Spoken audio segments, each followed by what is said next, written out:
Hello, you are either watching or listening to Hacking the Afterlife. I am the co-host Jennifer Shaffer, along with the one and only Rich Martini. Yay.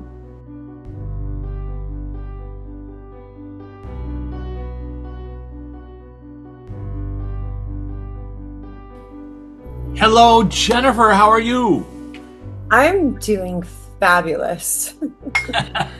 I'm so glad. You know, it's funny because I know that people really plan their podcasts in advance. They get the crew in, they get the lighting, the camera. Jennifer and I basically go, "Are you free today?" And the fact that it looks like we're just improvising as we go along, it's true we are. However, on the flip side, they're all lined up and ready and waiting to go. They're waiting for their cue, the guy with the clapboard. And It's we're just, just down here fiddling around trying to move plates around before. Go ahead. it's been a very, like I said, I use my favorite word, fuckery. I can say it. Is that a It's word? it like the time issues, everything. I've realized everything always works out. I just have to calm my heart down Right. and just let it, some things get out of my control. Like you know, somehow someone was able to make an appointment when it was blocked off specifically for this, which I feel bad about, but this, I love our work. And I have a lot of people that it's been a little nutty because of what the press release last week. Well, the great thing about working with you, Jennifer, is that you're really good at what you do. And I've worked, I don't know how many years in the film industry, and sometimes, you go to the set and you realize, oh my gosh, these folks aren't really good at what they do, or conversely, they're so much better than I could ever be at that gig. And it's great fun when all the things are working in order, and then sometimes, they just don't work in order. But of course, that is a question about process and the flip side, because of course, people tuning in are wondering, how is it that we can make order and make sense out of our lives? And that's why you're going to be a consultant for the show with me, because we have spent the last how many years getting, getting people in tune with their own, like everybody's connected, but getting them in tune with their own awareness. Like they don't need us. They need their own intuition. Right. And I really feel that we have never said, oh, you have to come to us or you have to do this or you have to do that. We're just like, please get in touch with your own intuition. And, when we talked about the brain scans, what if it's something that could save your life? What if being in tune with the universe actually helps your brain? That's right. And what Jennifer's referring to is she had a doctor, a brain doctor, actually do a scan of her brain while she was in the middle of a session. And, they did a baseline where she kept her mind blank, and then they did her set. And it showed that more than one half of her brain, anyway, is in a delta state while which is when you're in a deep, deep, deep sleep, or sometimes, monks are able to get into that state. And by the way, I think we mentioned this last week. Tyler Henry, he mentioned that on his show. A doctor, Dr. Drew, your buddy, did a brain scan of Tyler Henry, and he was in shock that he was basically asleep while he was doing a session, meaning your filters are down. You're not letting your filters block information. Your filters are off, and all that information. So, like when you're asleep, you can get information. It's just that when we wake up, we all dismiss it like etch a sketch, and we throw it away and say, well, that didn't happen. It was a dream. And we let it all go. So, dreams are so profound. So important. They're so important. And there's so many great things besides our subconscious coming in and trying to make things unruly that kind of, like I'm always looking for my purse or my phone. I'm Everybody always else. late going to the airplane. I'm always late going somewhere. That's my subconscious. But the underlying threads is like my dad showing up and helping me.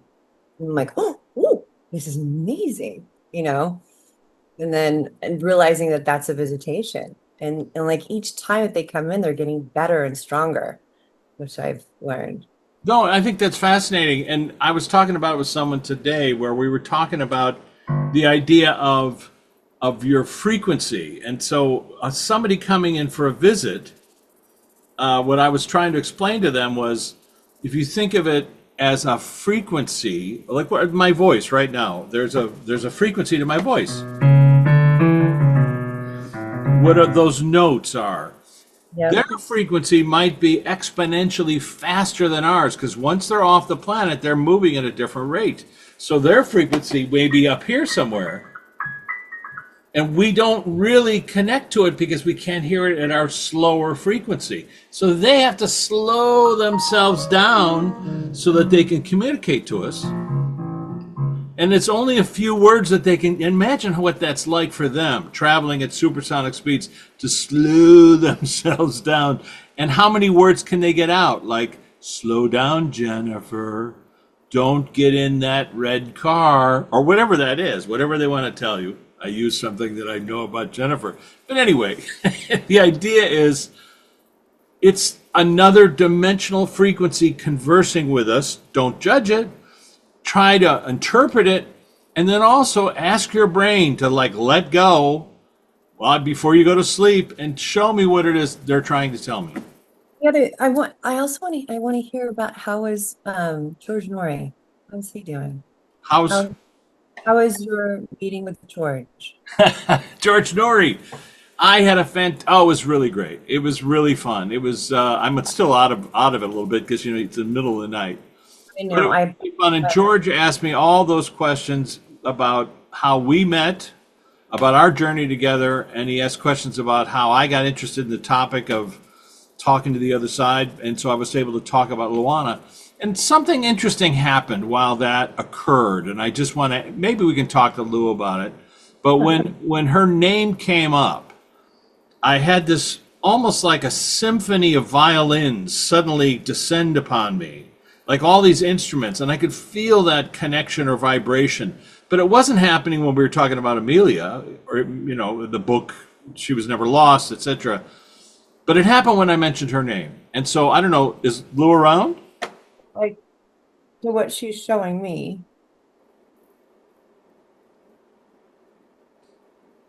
I feel like she extends the portal because she's close to you, right? And so maybe with time, no, this isn't because the frequency that is easier for her to do than for somebody else that maybe has been gone longer, or maybe which I understand too. Sometimes it's harder to hear people that are either farther away or with time. Um, Well, let's ask her about that. If correct me if I'm wrong, what she's saying is that someone that had passed away thousands of years ago, it might be more difficult to communicate, mainly because I would guess that they've been. Go they don't ahead. have only because they don't have a direct. She has a direct connection to you, right? And remembers my frequency, is what Right. I'm saying. And Right. so it's easier for her to She connect, just showed me a lap, like an overlap. like an overlap, like blueprints on top of each other that are transparent. And she just showed me too, like with my cases, the same. I always ask for a connection to the family member because they have more. I never thought about it that way, but they have more access, to it, or law enforcement, whoever's working on the case. So, They and just also more connectivity, if that's what Luana is saying. So it's almost like the mathematical frequency of Richard. She's very familiar with it. And so when she wants to access it, she can do that, as well as with Jennifer, who's obviously able to connect with her. She's very familiar with your frequency, your mathematical equation. And but what she's also saying is if we're going to talk to somebody that's from a long time ago, which we've done in the past, whoever it was, a right. little more difficult for them to communicate because they're not used to using this old frequency that they used in their lifetime when they were here on the planet. So she's showing me. Let me again. Hold on. You know how when you hold hands, like there's a, Red Rover, that kind of thing, that Yeah. extension. So just think about all the people, like she's created this. She doesn't want to say she's created the vortex to speak to you, but the frequency I asked her, I'm like, so how do these other people come through so clearly? I'm like, oh, and then she showed me it's a joint effort, like all the spirits that are connected. It's like 6 degrees of Richard Martini, it's back. And so she's created this. So it's not just a class, it's a portal to everyone. That's fascinating. I remember some years ago when I was a kid, I was at a baseball park and I was sitting on a transformer and someone, it was a wet, damp afternoon, and someone came over to grab my hand and they got a shock. And then what happened was these people got in a line with that person, and no matter who was holding onto their hand, it was like 100 people all the way through to the other side. The last person would get a shock, and it was clearly coming through me to everybody else in that line. But I think what she's saying is that shock or that electrical pattern or that energy is what connects many, many, many people. And in her case, let's say the frequency of Richard, we're accessing all those different ideas and thoughts. And let's say 100 years from now, when Richard is somewhere else, will people be talking, to somebody else that has the same kind of frequency, or asking for Jennifer, let's say? Can I speak to Jennifer Shaffer? She's sorry. She's no longer on the planet, but can we talk to her because I want to ask her about something she said, 200 years ago? Something like that? Yeah, but it's actually very interesting. They're like, whatever you do here, you're going to be doing it over there. I'm like, I'll probably not want to talk to anyone. Like, oh no. Tell him to get in line. Tell You him to don't, talk to my secretary and make an appointment. you don't quit as an artist. You might take on new things, but you don't quit as an artist. You learn more songs or you learn more music. In my case, I'm going to learn, I'll probably be a neurosurgeon because I'll want to know more about the brain. What Oh, okay. I like that. Well, Luana, speaking of surgeons, is there anybody over there that you want to bring forward to talk to us today? And I mean, what do you have in mind? Jennifer and I like to think that you're our moderator, and do you have someone that wants to talk to us, or? Her cat. Oh, very good. Which one? She had a number of them. Is it the one It's the that one I? it's the one that your wife was able to get. Oh my God. Okay, that was Mr. Bailey, and I Okay. will hold up a picture of Mr. Bailey, which Okay. is unusual. Luana took this picture. It was the last photograph she took with her Polaroid. I feel like it's Bailey's birthday. Oh, well, can I just say that Mr. Bailey, I don't have Bonnie here, but my cat, our cat, which we found, through somebody, identical. I mean, really looks like the mirror image, not the mirror, but the actual image of this cat. And I didn't notice it until I was looking at this picture of Mr. Bailey, and I thought, wait, is that me and Bonnie who took this picture? All right, so what do you want to say about Mr. Bailey? And by the way, for the people in the audience tuning in for the first or last time, Jennifer and I have spoken to many animals on the other side. They're available if you take the time to ask them questions. Huh. Hold on.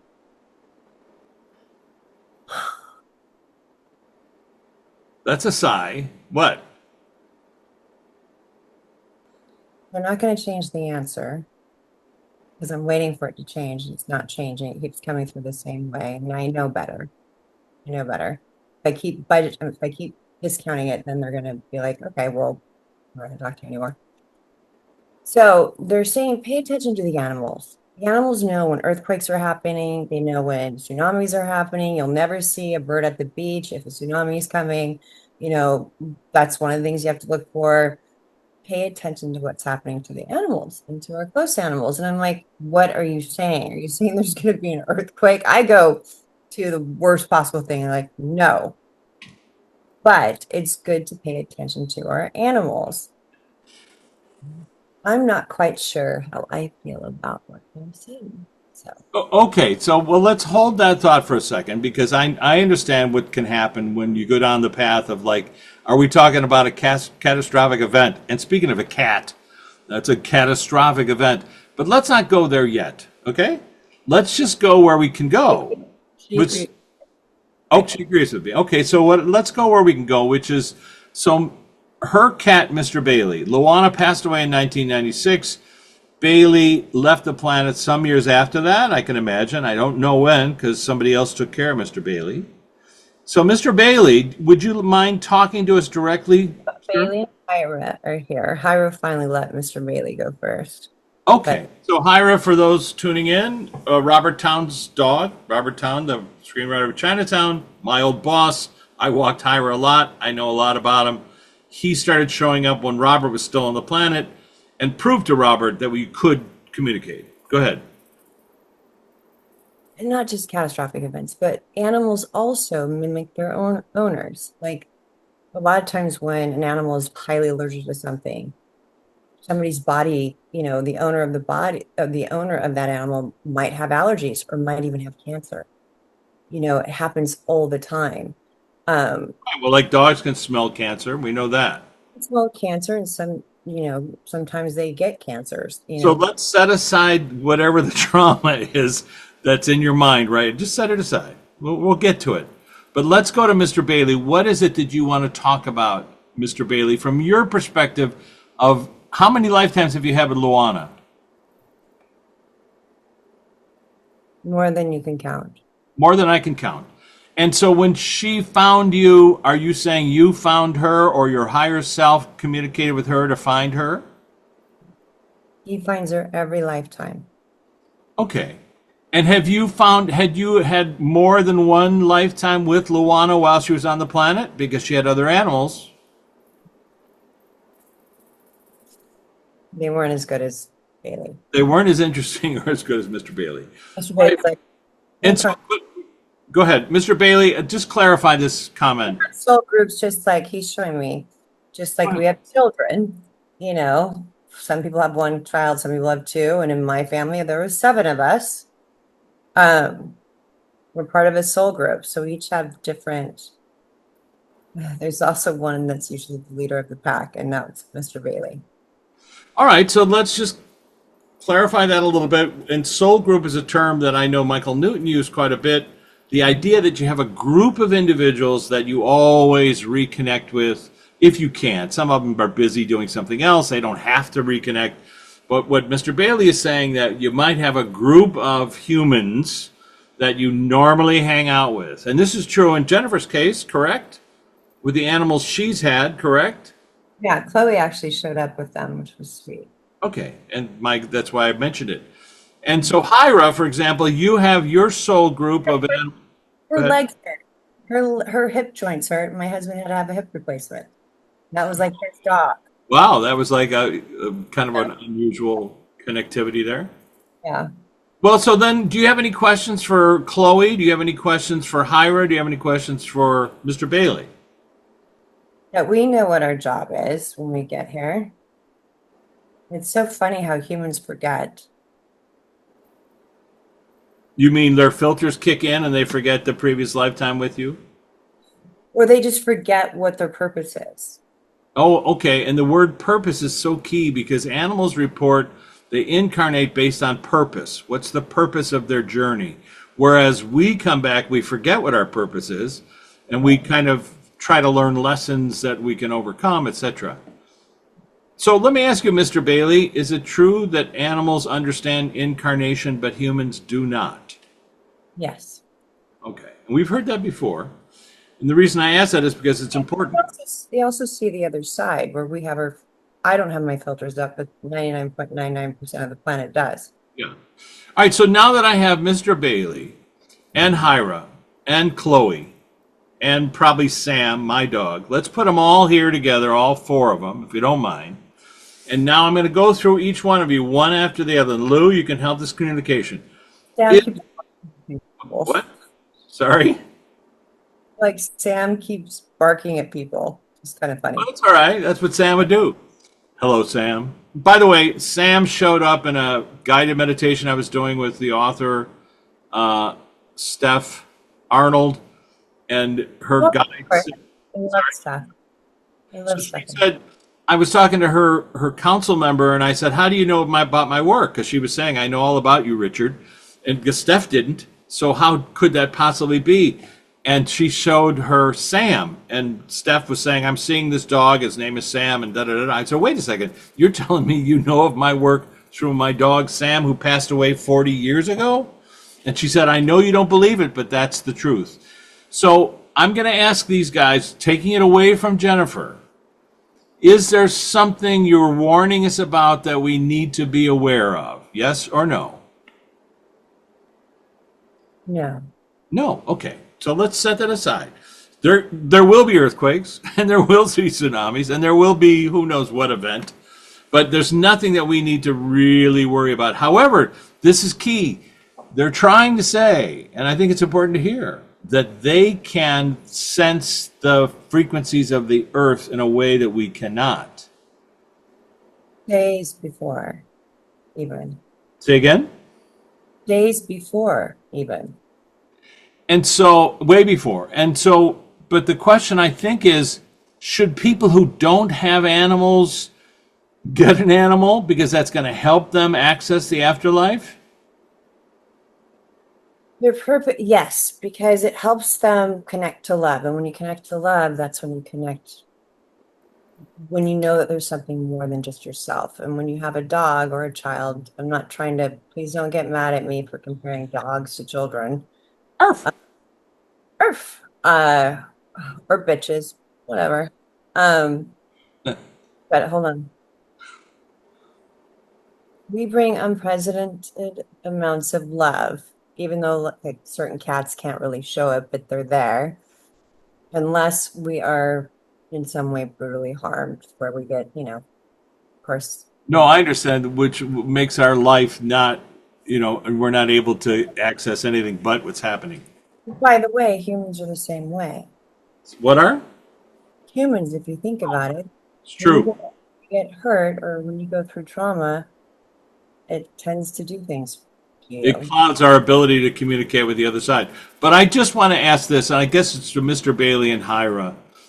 Both of you represent animals who were able to communicate to the other side. And here we are having a conversation with you years after your passing. What you're saying is that if humans who want to communicate with the other side take an animal that allows them to and helps them to bypass the filters on the brain and focus on the heart, is that what you're saying? It gives them something to be happy about and to feel like that, it's something of so bizarre. Hold on. We're basically yours. We have to completely rely on you to feed us, to take care of us, to show us love. We basically are They're versions of meditative equipoise because you can't think of yourself when you're trying to take care of an animal. right. I mean, you can think of yourself like, oh, this is annoying, but I used to always say this about my girlfriend Sonia.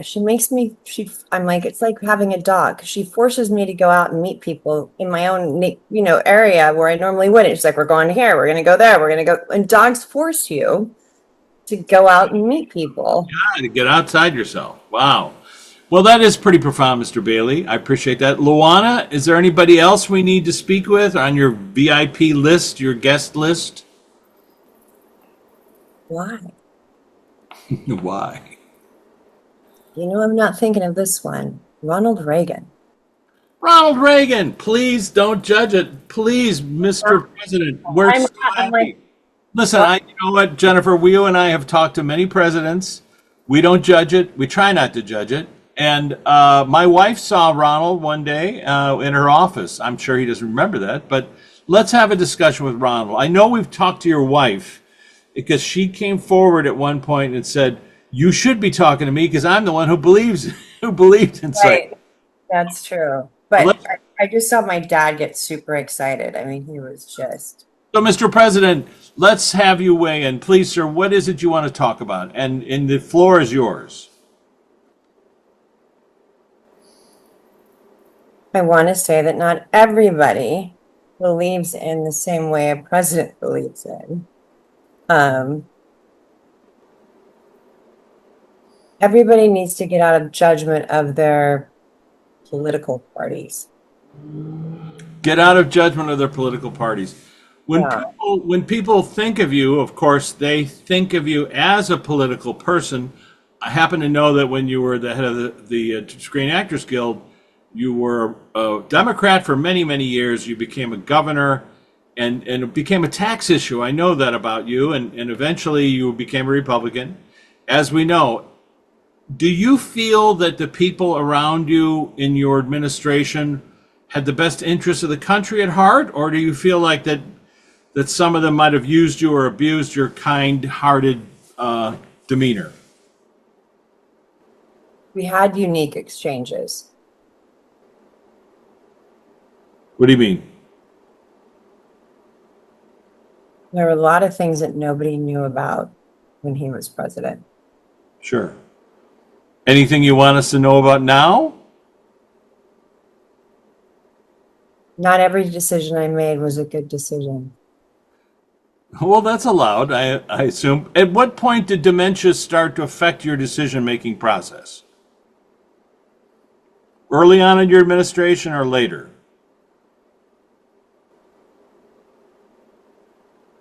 It started a little before. He says it wasn't necessarily later, but it started a little bit before.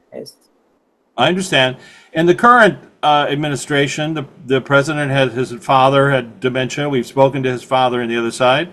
Is that affecting the current administration, or should we not talk about that? Is that what you want to talk about? No. No, you don't want to talk. You don't want to talk, or it's not affecting it. What was the question again? Sorry. Do you want to? Do you want to talk about? Yeah. Hold on. Sorry. I want to talk about what's happening in the country. Okay, very good. Thank you. Administration speaks for itself. All right, very good. And so your opinion or your feeling, your belief, you know that we've spoken to quite a few of your friends. Yes. And is there anyone in particular that we spoke to that you thought that was an interesting conversation?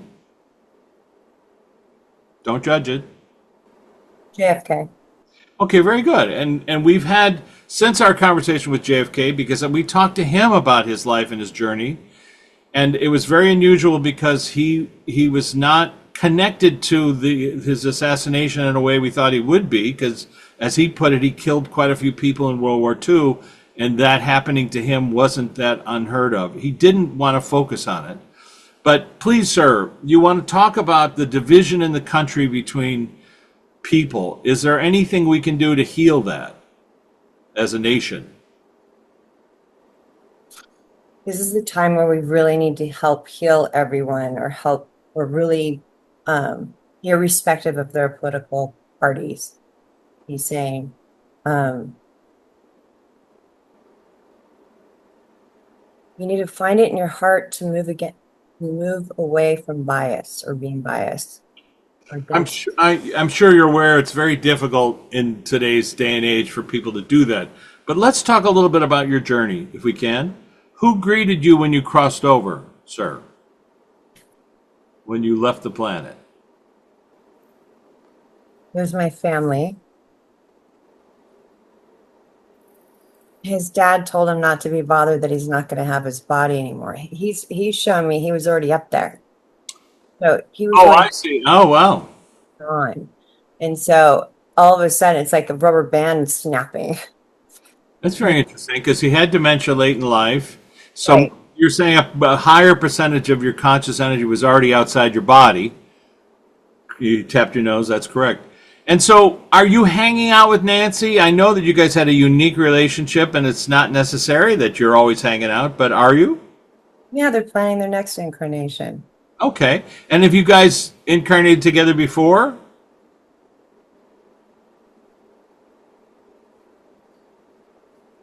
Yes, a few times. Okay. Well, let me ask you this silly question. Go ahead. He started laughing. He's like, not every incarnation goes right. And so he's like, we were gifted this one when we were here, but I might have goofed up a little bit previously. Well, it's true. You did marry somebody else before you married Nancy. You were with another actress. Are you friends with her on the flip side? Of course, she had to raise me. Oh, that's funny. And so, who are you surprised to see on the other side, if anyone? Elvis. But he said that I'm like, well, you were already talking to him. He goes, yeah, but it's different. It's different when you end up there. Right, because of course you're Like, seeing. it's like being in a concert before, and then all of a sudden you're able to meet him. Like instead of being in the crowd, I don't know. Or seeing them on television, really, in a way. Even though you meet them, you're not really connecting to them. And of course, when you see them on the other side, it's a whole ball of wax. Yeah. So that's fascinating. And so, let me ask you, are you paying attention and being connected to your children and your grandchildren? And are you focused on that, or are you just having fun? I'm focusing more on trying to get our country that's out of balance into balance. Forget about the monetary aspect. Okay. Well, But like if oh, that's so interesting. Hold on. He showed us all standing around with each other and we're all connected. You know how we're all connected, right? And all it takes is one person to drop that connection and you have other things starting. You have a divide. It was disconnect. it was very interesting. Yeah. It's so much more powerful when all of us can connect, regardless of our race, our color, our political views, because it strengthens that core of who we are. But right now, we have all these divisions instead of being united, which is hurting us. So I guess my question would be, I mean, I wish that you telling us and or people watching this and realizing, oh my gosh, people still are alive. They still exist. That would help them. But of course, it's very difficult to believe that people will tune in. But are you helping people from your perspective and your side? Are you connecting to people and going around and trying to help them be more humane or connected to each other? It's an entire effort of all of us over here. Wow. You think about it. This is so interesting. If somebody loses that spark, it takes three more, I don't know, three more people or three more spirits to start it up again. Like it's, So if somebody loses their spark, three other people, individuals on the flip side, need to it starts band together. without it being dark. If I'm getting this right, it's not like there's darkness, but there's something about it, about the connectivity that ends up stopping. One. Very challenging to explain this. I haven't seen this before. I understand it, but I haven't seen it. Yeah. Um, like if I lost my spark or if I quit what I was doing, they're showing how disconnected not only would I feel, but I mean that's probably why I'll never do that. I don't ever see a retirement party for me. And that's also being connected to your dharma. So if you're connected to your purpose, you're connected to your intuition. We've talked about this. Um, everybody has their day jobs, but they also have their passion projects, I call it. And hopefully their passion will take over everything else, right? That's what we hope. Okay, show me again. Everyone knew how important it is to connect with everyone else. Wow. Wow. There'd be so much less disease. There'd be so much less heartache. There'd be so much less of everything.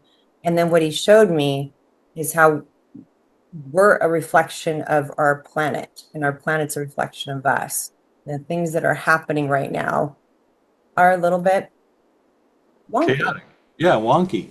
Chaotic. So, That's but so so, Mr. President, I'm trying to give us a sort of step by step thing that we can do here on the planet to connect with ourselves or to connect with each other. I mean, it's one thing to say we need to be more connected, we need to be more tolerant, or we need to be more connected to our heart. It's easy to say that, but it's very difficult to get people to come around to that concept. What's a good idea? What do you got? Is there something on your side that someone when you what? walk. Smile at them when you walk by them. Start there. Smile. I mean, you had a great sense of humor. You were hilarious. I mean, even people who didn't like you were like would laugh because you were really naturally funny. That was before I lost my memory. True, but you were still even funny when you lost your memory. He was funny, and then he's like, and I was also a great actor. And he's laughing about that. Like, Bedtime for Bonzo. Great film. Epic. hold on. The one, two. So start off with just something simple that's free. The more that you smile, it does something, as we know, to your endorphins by forcing yourself to smile. And then when you connect with somebody and smile at them, you'll probably, like, I try to do that when I'm walking.